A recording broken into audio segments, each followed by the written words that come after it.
Good morning. We're with Luke Boland, Global Head of Fintech Coverage at Standard Chartered. Good morning. How How has are the we? summit been so far? Oh, look, it's been great. I think obviously, great event last night. I think what's great to see, there's so many sort of familiar faces here, both from the Singapore ecosystem, but broader than that as well. So it's a great opportunity, some great conversations, and I think we're looking forward to seeing more for the rest of today. Good, and we only got started.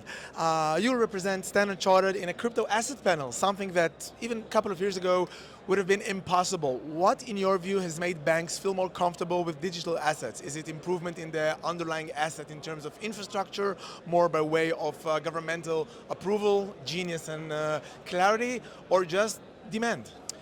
Look, that's a really good question, and look, I'd have to say that, look, maybe even a few years ago, you might have even still got a Standard Chartered person on a panel talking about digital assets, and that's a great sort of reflection of where we've come from as a bank, right? So I think early on, we built a number of things both within the bank and outside the bank to really get into the sector, understand it, started banking the ecosystem across markets like Singapore, Hong Kong, the UAE, and that's really helped in our journey. And I think now, even more so, that's really catapult to the next stage is that infrastructure adoption. And as we see, outside more my space in the fintech world, Standard Chartered being a bridge both for the TradFi and the crypto native world in really working together. And that's the role that we really see us playing. That's good. Where do you see banks' biggest roadblock? Not Standard Chartered, they're doing great, but where do you see other banks' biggest roadblock to broader adoption of digital assets? And are there any lessons you want to hear from other panelists? Because you will soon take part in the crypto assets panel with LMAX and Maybank and others. So what are you looking forward to hearing from them? Yeah, look, I think, it's certainly one that, as I said, the best way to learn is to be part of the ecosystem and come on that journey.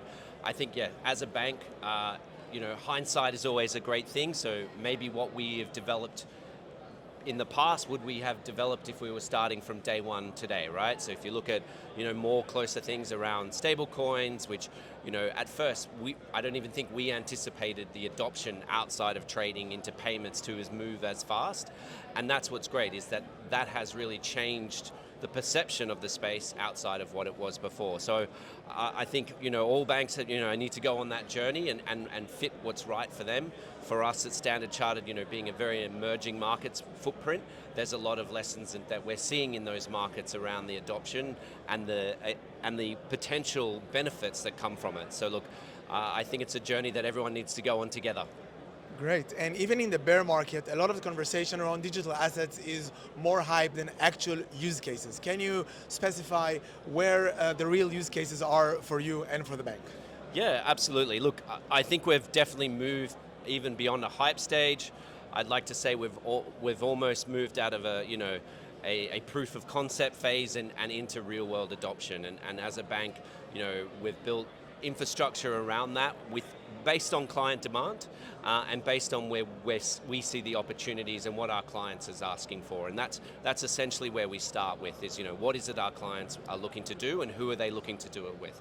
If we look at our custody setup in the DIFC and the work we've done in conjunction with OKX and Frankel Templeton. Who are here in the room, by the way, both. Well, so exactly right. This is what I said.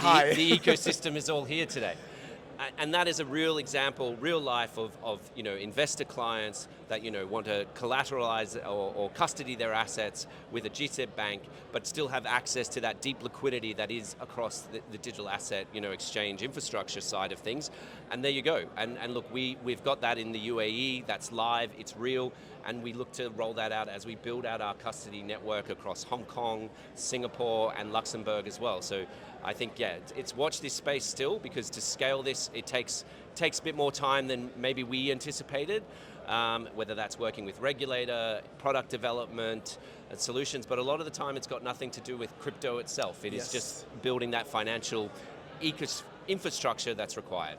It's a brave new world, and if I go indeed to zoom out of crypto as a global Head of Fintech Coverage, what do you look into? What are the next projects that will define H2 for you and for the bank? Yeah, absolutely. And look, not to harp on it, but I think definitely stablecoins for us is a big focus. So staying on chain. Yes, absolutely. So definitely the belief that most of the financial infrastructure will move on chain.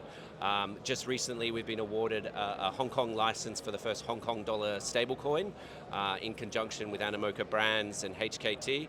It's the first license that's been awarded of this nature in Hong Kong, and we're really excited about the use cases that will come from that. And whether that be payments, whether you move into that non-US dollar sort of stablecoin adoption, the potential for on-chain FX, to faster security settlements in a market like Hong Kong that is always been such a financial hub. And as a bank that was one of the first note issuing banks, or one of the main note issuing banks in Hong Kong, we saw that as an absolute step that we had to take on the stablecoin side. So I think from that stablecoin itself, and then wider adoption around payments and use cases, watch this space on the news that will have to come maybe later this year. We will. Thank you so much. Looking forward for the panel. I'm about to join you. Great thing. Thank you so much, Jonathan. Cheers.